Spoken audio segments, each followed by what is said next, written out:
আসসালামু আলাইকুম, কেমন আছেন সবাই? আশা করি সবাই ভালো আছেন, আমিও ভালো আছি। আর এই তো বাজারে আসলাম সকালে, কিন্তু বাজারের প্রচুর দাম। আমাদের এখানে আবার অফিসের বেতন পেলে, গার্মেন্টসে সবাই বেতন পেলে অনেক দাম হয়ে যায়। আপনাদের এখানে হয় কিনা আমাকে জানাবেন কমেন্টে। আমাদের এখানে হয়, তার জন্য আমি বাজার করলাম না, না করে বাসায় চলে গেলাম। আমার ফ্রিজে আমি ডিপ করে রাখছি পাতাকপি, সিম, ফুলকপি, তারপর রাখছি আমি ধনেপাতা। তো ভাবছি এগুলো দিয়ে আমি কিছু রান্না করব। আমি সিম আর পাতাকপি দিয়ে আমি রান্না করব। আর এই কথা বলার জন্য আসিনি, আমি কিছু কথা বলবো। আসলে সবার জীবনে কিছু না কিছু এরকম কথা আছে, তাই চাইতেছি যে আমি আপনাদেরকে শেয়ার করতে। কারণ ওই কথাগুলো আমি কাউকে শেয়ার করতে পারি না। যাকে বলি সে আমাকে অনেক কথা বলে, যে নিজের মা হোক, বোন হোক, আর ভাই হোক, আর নিজের স্বামী হোক, কারোর সাথে শেয়ার করা আসলে যায় না। যত নিজে পারি না কিছু, নিজে যদি বসে কিছু করতে পারতাম, টাকা কামাই করতে পারতাম, তাহলে মনে হয় নিজের শান্তি লাগতো, নিজের কাছে ভালো লাগতো, কারোর কাছে ছোট হতে হইতো না। এখন তো টাকার জন্য সবাই ছোট হয়। আবার যার কাছে টাকা আছে তারা তো নিজেকে অনেক অহংকারী মনে করে, তারা কখনো টাকা দিতে চায় না, যতই আপন মানুষ হোক না কেন। আসলে আমি যে বাড়িতে থাকি, এটাই বলবো, আমি যে বাড়িতে থাকি সেটা আমি নুন করে করা বাড়িটা। তাই আমি নুন কিছু দিতেও পারছি, আরও আমার অনেক টাকা আছে। তাই ভাবছিলাম যে যত সুদের হার বাড়তেছে, তাই আত্মীয় স্বজনের কাছ থেকে কিছু টাকা নিয়ে আমি টাকাগুলো পরিশোধ করব, নুনের টাকাটা। পরে আস্তে আস্তে প্রতি মাসে মাসে 20,000, 10,000 যাই পারি আমি দিয়ে দিব। কিন্তু আসলে আত্মীয় স্বজনের কাছে থাকলে দেয় না। আত্মীয় স্বজন বলতে আমার তো মা বাবা ভাই বোন তারাই আছে, আর সবার কাছে তো আমি যাইতে পারবো না। তারাই আমার, যত জানে আমি আরও 15 বছর আগে আসছি। আমার ভাইদেরকে অনেক ছোট দেখছি। 15 বছর আগে আমি আমার ছোট ভাইদেরকে আমি রেখে আমি আমার স্বামীর সাথে আসছি। তখন ভাইরা ছোট ছিল, আর এখন ভাইরা তো অনেক বড় হয়েছে। ভাইরা যে এত টাকা কামাই করবে, এত কিছু করবে, সেটা আমার ধারণা নাই। আমি কথা বলি, যাতায়াত করি খুব কম আর কি, বছরে একবার হলো 1-1.5 ঘন্টা থাকি, কিন্তু বেশি না। আচ্ছা, যাই হোক, সেটা বললাম না। শ্বশুরবাড়ির মানুষের থেকেও তারা দিবে, যাদের কাছে আছে তারা দিলে দিবে, না দিলে নাই। তাদের কাছে তো আর আমি কিছু বলতে পারবো না, কারণ এটা তাদের ব্যাপার, আমার স্বামীর ব্যাপার। কিন্তু আমি যতটুকু আমার বাবা মার থেকে চাইছি, তাদের থেকে পাই না। আমি কি আমার শ্বশুরবাড়ির মানুষকে কী বলবো? তারা পারে নাই, দেয়নি। আসলে টাকা না থাকলে কারোর থেকে টাকা পাওয়া যায় না। বোনের থেকে হাত পাচ্ছি, বোন তো দেয়নি। 2 মাস ধরে বোনের কাছে বলছি যে নুনটা অনেক সুদের হার বেশি, আমাকে কিছু টাকা দিতে। বোন তো দিল না। থাক, বোন দেয়নি সেটা ভুলে গেছি। মা বাবা ভাই বোনের কাছ, ভাইয়ের থেকেও চাইছি, ভাইয়েরা দেয়নি। আসলে টাকা নাই দেখে তার জন্য কেউই দেয়নি। যদি আমার টাকা থাকতো তাহলে দিত। ভাইয়ের থেকেও চাইছি, ভাই তো দেয়নি। কিন্তু অথচ আমার আরও 2 বোনকে টাকা দিছে। যাই হোক, আমার এক বোনকে টাকা দিচ্ছে, কেন টাকা দিচ্ছে সেটা আমি নাই বললাম। আমার আরেক বোনকেও টাকা দিচ্ছে, সেটাও আমি নাই বললাম। কিন্তু তাদের কাছে টাকা আছে। আসলে টাকাওয়ালা মানুষকে টাকা দেয়, টাকা না থাকলে টাকা আসলেই কাউকে দেয় না। আমি বিপদে আছি দেখে আমাকে দেয়নি টাকা। যাই হোক, আল্লাহ আমাকে সবসময় এরকম রাখবে না, আমাকে অবশ্যই ভালো রাখবে। ভালো নুন কি আমার সবসময় থাকবে না। নাহলে আর 5 বছর আমি একটু কষ্ট করবো। আসলে আমি কষ্ট জিনিসটা করতে পারি না। আমি কষ্ট, আমার স্বামীও আমাকে কষ্ট করতে দেয় না। আমার খাওয়া দাওয়া, আমার সংসার খরচ, আমার যা যা লাগে সেটা আমি, আমার এখান থেকে আমার কোনো কষ্ট হয় না। খাওয়া দাওয়া, থাকা খাওয়া, আমার কোনো খরচই আমার সে ঘাটতি রাখে না, সব কিছুই কমপ্লিট করে। যে বলবেন তাহলে খাওয়া দাওয়া কমায় দেন, কিছু কিছু মানুষ বলতে পারে, কিংবা আমার আমার নিজের মানুষই বলতে পারে, যেমন আমার মা বাবা, আমার ভাই, আমার বোন, তারাই বলতে পারে। শ্বশুরবাড়ির মানুষ বলতে পারে যে খাওয়া দাওয়া কমায় দিলে তো হয়, তাহলেই তো টাকাটা দিতে পারে।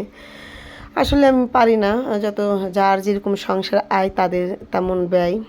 কিংবা আপনি দেখতেছেন, আপনি খাওয়াতে টাকা যাইতেছে, অনেকের আবার অনেক চাহিদাতে টাকা যাইতেছে।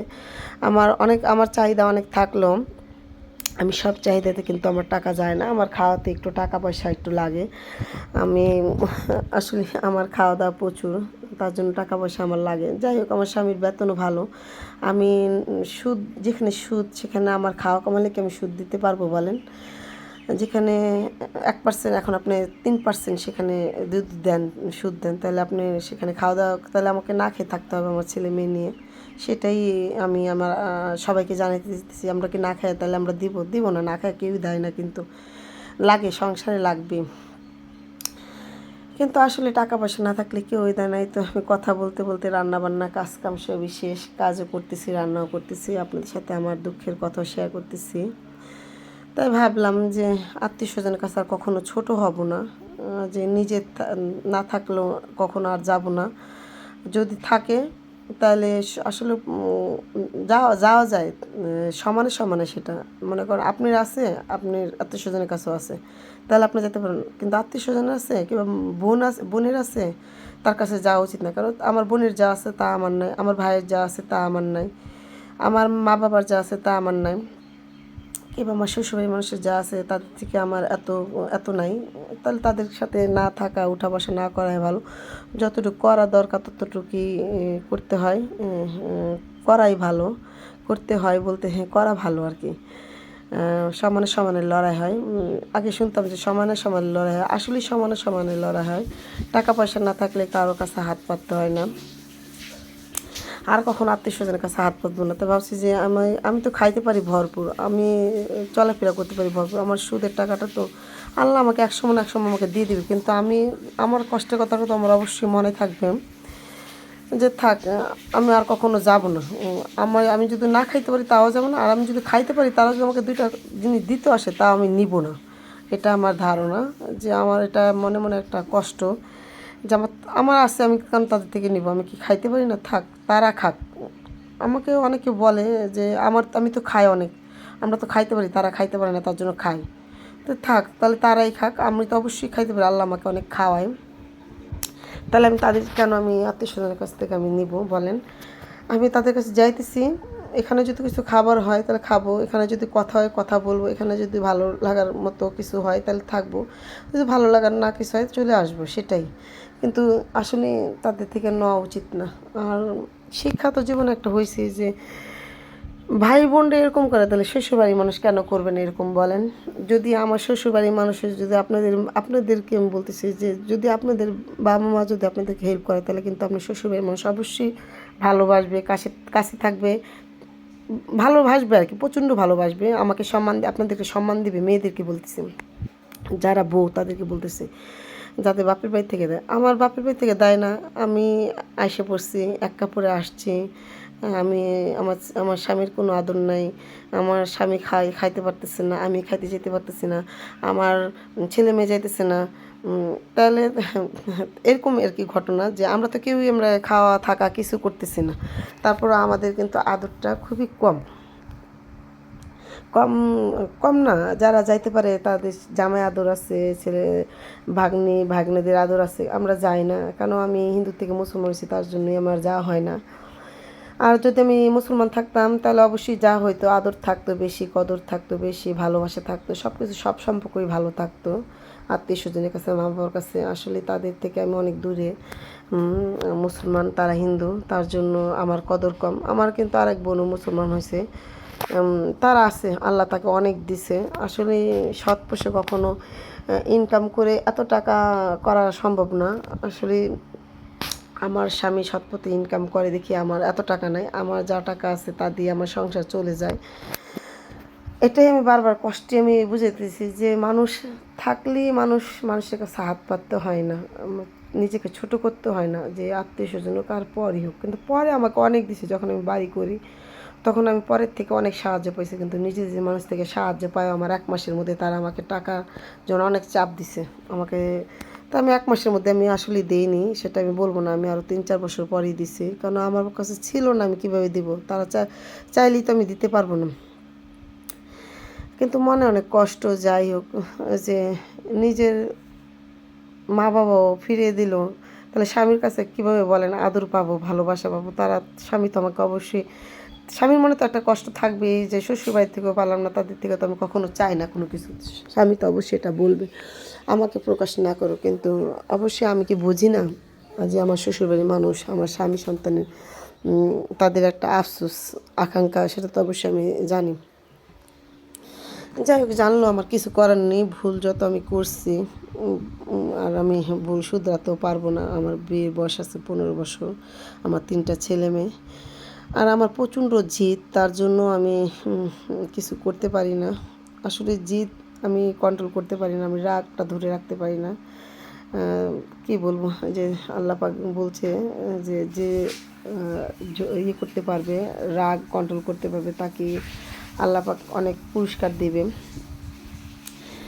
আর আমি তো আসলে আমি রাগ কন্ট্রোল করতে পারি না, আমি অনেক জিদি মানুষ, আমার অনেক জিদ আমি কন্ট্রোল করে রাখতে পারি না। তার জন্য আল্লাহর কাছেও আমি মনে ভালো ভালো মানুষ না।